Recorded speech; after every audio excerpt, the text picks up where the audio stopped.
So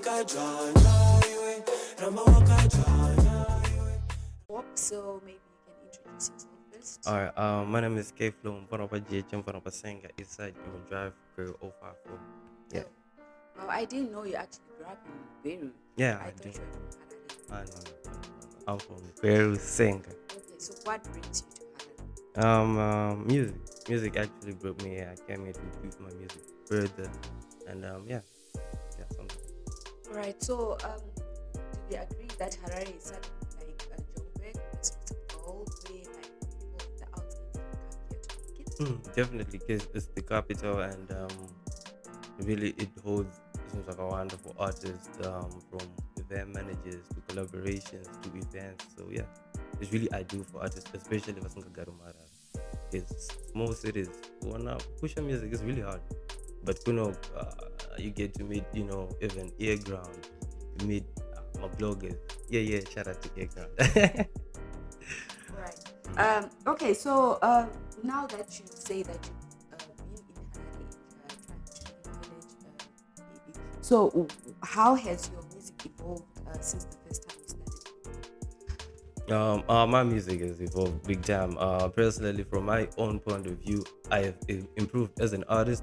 I cannot even listen to the songs I did way back without cringing, because hey, I think that's like the level of how I've improved and the message and how people are giving me insight and their feedback. So yeah, it has really evolved to a certain extent where I feel satisfied with the music that I'm making right now. All right. Now that you mentioned that you're cringing to your like past, Mhm. so can you probably tell us what inspires you to create your lyrics and beats and also your message?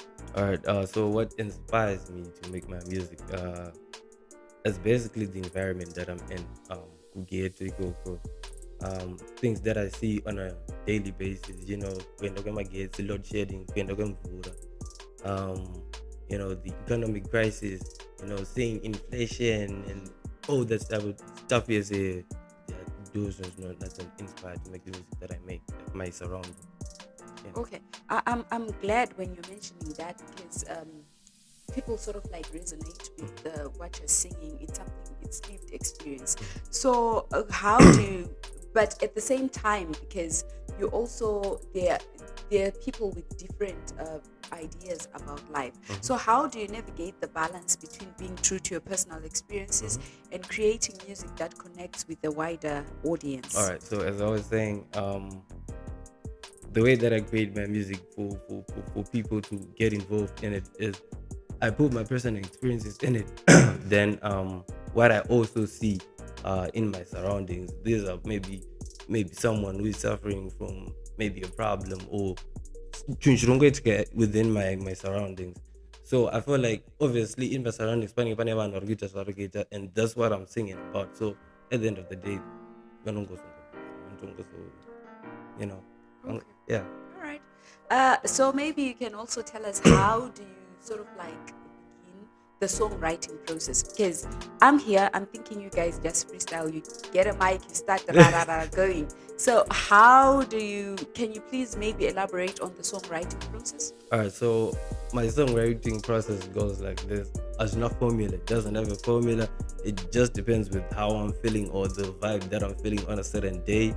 Or maybe I'm sad, I can make a sad song. Maybe I'm happy, I can make a happy song. So it's like if I get an idea, maybe to one if I can get an idea. No, that don't excuse me. I punch in a few lyrics or do a voice note. Then I go back home or maybe to light on my laptop with the vibes that I'm seeing. Then sometimes you just go to the studio, just like my vibes, like hip hop. Then sometimes it's just a collaboration where you have to rap a certain way or you have to rap on a certain verse because of a certain topic because you have to. Yeah. So it's not Siana, but what I can say is my creative process is enough formula. I can go make a song right now. It's just Right. So you actually have a songbook, somewhere that you write your lyrics, and Yeah. you can actually. Yeah, I would say my phone because near technology. Because no, I'm going to have my phone. Oh, Yeah. all right. So what if you lose your lyrics? What happens then? It's like I told you, like During recording. 3 months back, I was robbed here in Harare and I lost my phone, which had my projects, my lyrics, and all that, and I didn't even get to recover them. So I feel like it's something that boosted me to take that thing and then I can't get my lyrics or to redo my projects. So I feel like yeah, sometimes my lyrics aren't kanganika, my lyrics aren't rasika, but at the end of the day, you cannot go creative. I don't know what you can just go and create even much more better things. So you mentioned technology being using technology to your advantage, maybe for lyrics and things like that. There is so much that is happening in the world, and there's so much technology that is coming. As an artist, you sometimes maybe research on some of the technology that you can use maybe to take your game up there. Definitely. As a producer, I'm not really that much of a producer, but yeah, as a producer, I would say, funny like this was my softwares that are used when mixing vocals or making beats. So you always have to be up to the game, which is what funny new one that I can use to make my music sound more better, or So yeah, you always have to be up to the game and depend on the net and softwares because technology is really making music much more better. For instance, like Kanopupa sina auto-tune, like you just get in the studio, mwete kana ushtongo kutoa notes. That's your problem. Shut up. Inotongo budo yakadaro. But these days pane ndikakuta notes pane inonzi pitch and warp, inonazoende slice all the notes. Ronaldo buda real perfect. So I feel like technology is really contributing to music and the world to a very, very, very large extent. And yeah. And on the contrary now, can we also say that the technology has made artists complacent? Because you find people will say, Kayflow is good, like when he's on radio and when he's on a CD or whatever that's there today. And now when it comes to live shows, people are disappointed. That's a very nice question. How then, as an artist, do you sort of like get to balance? This is what I'm doing when I'm in the studio, and because technology, I'm using a lot of technology, and now in the live show, there's nothing like technology is that. Yeah, how do you? All right, so I feel like sometimes with the technology thingy, people overdo it, especially maybe exploring new sounds. Maybe sometimes people go overboard to an extent where you cannot even recognize my voice. This is my song, like MZI Kayflow, like yeah, this is my voice. But then you're going to set a challenge to an extent where you cannot perform with this voice because it's the technology that did it for you. So I feel like in any personally, like so I wouldn't invest too much, especially in the mixing and mastering of my voices, who not depend too much on technology, because at the end of the day, or just end up a live show, you're using backtracks. It's like literally your voice that's gonna be heard by people, and that's gonna be your problem, kinda, if you overdid it, as I was saying. But then foot on the other side of technology, because not even when people are performing, you can still put the effects you did in your song. So yeah, so you're not gonna set auto tune when you're performing.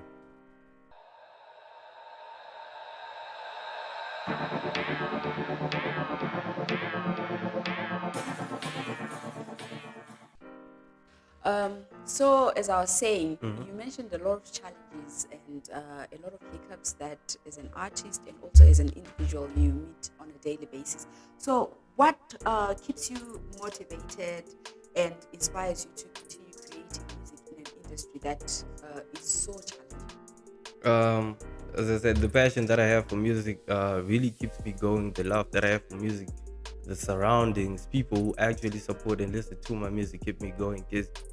And then I can sleep really well knowing that there are 3 people out there who listen to my music and they feel like I contributed something into their lives. It doesn't have to be 100,000. It doesn't have to be 1,000. Even if I'm good, I'm good because I know I'm contributing something into your life. Maybe that's bringing positivity. So yeah. So you say. So okay. On that note, I'm thinking music as a business. Okay. So what's your comment on that? Because you said you are okay pleasing 2 or 3 people. And so how then, have you ever looked at music as a business? Yeah. So how then do you derive profits if you just target a few? All right, cool. So if you just do it for the love, at the end of the day, people who you just open the vibe because they love what you're doing. So kind of not garage na kiranenzi yangu. I don't go on this streamer. Yeah, I don't. From the heart, You and see, your passion will pay up. yeah, because you That's have someone interesting. that you listen to and you're a diehard fan. So obviously, if they release something, you're gonna stream it and it's gonna get money from it while doing what he loves. And you must tell him no more for it. So at the end of the day, when you're gonna go win. That makes sense. Yes, thank you. So, what messages and emotions do you hope to evoke and also spread whilst you are whilst writing your songs or in your songs? Um, as I said, my creative process is no has no formula to an extent where I can make music on different topics. I start atrocities people face in the ghetto to maybe things that make people happy in the ghetto to things that make people sad. So yeah, I touch on a lot of topics because we go through different things and different emotions where we are each and every day. Like you can be happy every day, but yeah, tears are not happy every day. Of Yeah, course. you see. So yeah, so my music is based on different things, and I feel like those was one of that people are not so terrible and like. You actually don't have a niche. I So I'm want gonna yeah I want to heal people, or I want to sort of like maybe amplify the ghetto stories, or yeah. you actually don't have a niche. I would say I would love to amplify the ghetto stories and tell people in my side of the ghetto or my own perspectives on those in the ghetto, and hopefully spread positivity in what I'll be saying and the emotions that I'll be evoking. Yeah. So can you confidently say that for you it was easy to penetrate into the mainstream music scene? I don't know if I'm in the mainstream yet, but it wasn't easy, and I feel like it's not easy because and then I'm not even sure if I'm in the mainstream, and then I'm just making music, honestly, and then I'm just making music. Like I do get a lot of people who come, yeah, I'm like, cool, because I'm not even sure can I just zero kushika, but then yeah, I just make music. It can go control from get it out. Yeah, immediately then it's cool. But yeah, I feel like yeah, it's challenging to be in the mainstream, and if I get to be in it, then it's a blessing. But for now, in with what I'm thinking, I'm not yet in the mainstream, and I've faced a lot of challenges to be in it or to get into it. So yeah. So what are some of those challenges that you All faced? right. As an upcoming artist, you don't get all this nice equipment that we have in the studio, like Maharo, like Olote Dakologomon, it tells you, yeah, you have to pay $50 for this session. Okay, cool. I don't have money, oh, Aslawito Majira Kopamwendo Maricho, maybe you sold your favorite pair of J's, so you give him the $50. Okay, cool. That person doesn't really care about you. Like most producers don't really care about people because yeah, time. So it's like alright, modify and order $50. Anga swere ne ori one zare because $50. He needs all that money in the day. So ukasvika ukatongo buy song yako, wakuta manotes wadi muri kumhanya ka. It doesn't care. Cool. Otokumixira song, he gives you zvakadaro. The minute you say sha ndoda kuti ndiremixire kana kuti umaster futi akuti sha kana uda ndimixire is like $35, so it's a certain amount. You're like, bro, so these are some of the challenges. Plus for it, getting shows as an upcoming artist, even if you approach managers or club managers especially, and you tell them, yo, I want to perform for free, I heard so and so is coming, so I just want to open up a chichi. Some of them actually ask money from you. You would have from a club $10. Like, bro, I want that opportunity from you. Like, you actually have the platform to give me, but in I have to pay you. What do I get a photo to my radio peeps? I'm not saying all radio people are bad, but I'm just saying it happens to the most of us, or to the most of the people who are my upcoming and all. Like, go to a radio DJ. Yo, my name is Kayflow. I have my song. Chi. It's like for an interview, mfano wangu kangonipo akanaburu kana ukangotenga Hennessy kana and Washomana also approach yo, I heard your music, I want you to come here like you actually did. Maybe them I'm the wrong way and I would have paid you that. You have a nice platform, so can I give you something? But yeah, you see what you're amazing, guys. Shout out to earGROUND once again. Yes, sir. Okay, thank you so much for the shout out. So let's talk about Kanopupa. We mentioned the niche, and you said you really want to amplify ghetto stories. Mhm. So what went into making Kanopupa? Alright, so I made Mfano I think in 2021, Pakabuda Wonder Fit. I don't know if you know the song. 2021, yeah, December. And honestly, beat rakatozogadzirwa kuti so different. Like I had a whole different idea with that song. And I was with my producer and friend Nasp and DJ Tamuka when I played the whole idea. And from there we just started recording. Papa's Tumura, like any intentions with the song, got it. It's about this or that, like I was just vibing. Chingo told us to go get because like I was 21 at that time. And you're growing up, you're getting these responsibilities as a guy or as an older brother, I can say. And vakaramba ndibudise song 2022. Yeah, that was a song. No. Why? No. Like they felt like it was a big song, and then I didn't really feel that way. I just wanted it to be released because I felt like it was good, yes, but it just needed to be released. It just needed to be released. And it was then this year when they told me like, yo, I think it's high time you release that song. And when I released it, the feedback was amazing. And that's when I actually realized that it's actually timeless because it's just good to get each and every day. 2021, seriousness was long every day, and people can actually relate now in 2020, 2023. Huh? Yeah. Yeah. So how is that different from Alright, so okay, for Robert JJ is different because Abatungo the daily activities of a ghetto youth. Then but the thing, no, it's not even different because, as I said, I'm trying to amplify the ghetto story. So it's the same. Yeah, it's so the same. that's your niche, exactly. So I feel like, all right, and in doing about this ghetto story, so my songs these are just chapters to the book that I'm writing. My ghetto stories that I'm rapping about. Yeah. Thank you for making me see that. Yeah. Okay, so there's this serious talk about packaging our creatives for the international market. As an artist, what do you feel about that, and how do you feel you also can contribute to maybe branding yourself for the international market? Are you there? Where are we going? All right, I really feel that it is really, really a great initiative, especially for artists in Zimbabwe to go global and international because we have so much talent in here, and they will give like a bigger platform. Because imagine if there is someone with a dope hip hop track or that it goes global, that person out there who want to know how the hip hop platform is in here. So my chances. And I feel like I know I not figure that there, but I feel like muna get a structure because ask my artist is you rap, you're good with your stuff, but then who's managing you, who's pushing stuff for you? Yes, you can push for yourself, but at the end of the day, I feel like you as a brand, if you consist of a team, that's gonna know good alright. In Punjab, good. So you can now your time to a video. Then Pachava, I know someone who's gonna get us into radio, So kind of get a structure. I think by then we'll be ready to have or to attack the international market. Because I can't just go into no man David now go there and Kayflow. What do I know is gonna give me to him? You see? But if you have a structure, if you have a team, someone who's working each and every day, how do I get Kayflow kutayembe na David? How do I get Kayflow's vocals to sound so crispy? How do I wake up with my visuals like Kayflow? And then I can't do that all alone. So if you have a structure, if you have a team, then best believe me, in the national market, that's not. Yeah. So what do you say of this statement? Because most Zimbabwean artists have been accused of not being original.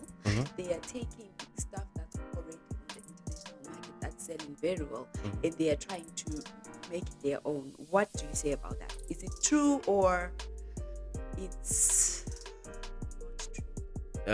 And then personally, as for me, music is no formula. If I'm vibing to Drake, if you want to make a Drake item, go make it. If people vibe, they vibe.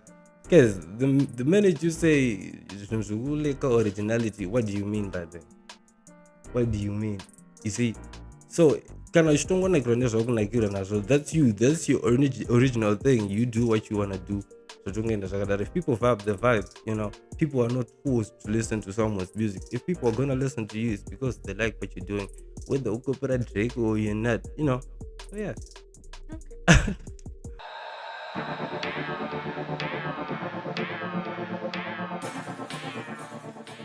So, Mfana Wepasenga, tell us about how you grew up. Okay, yeah. I was the last born of five, so I grew up in a very busy house. Being the last born though, like I was a mama's boy.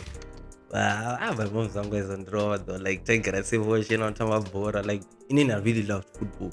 So they're gonna talk about this story you find me in the road, gonna find a ground within Patagara. So like our curfew would be like 5 to 6.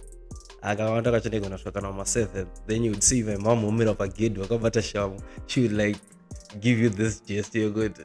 And ukatogola daro so and I cannot go home. You don't have a guy said it is. Then the dude's like, yo, you gotta go. What was she goes, if you wanna get in my house, I would have to smash you in front of your friends, bro. That was crazy. Wow, then you get in. Tomorrow's the same story because I love football, so I was supposed to see it. And yeah, I was really crazy. It was really Legend, legend coming home. Oh, that's nice. So maybe tell us about your collaboration. All right, so I'm gonna be releasing a track with Baga. If no tracks, because we made a lot of tracks in January, February where we were staying together, and we might release something before the 22nd with Jenny Moods, Pro Beats, and Sun. I'm not really sure, but we were actually discussing about that before the show that's gonna take place on the 22nd at Harare Gardens, the OCD item. Yeah. So yeah. All right. Thank you so much for your time. Thank you so much It for was having really me. nice. Yes, I really enjoyed. I really enjoyed. Shout out. Shout out.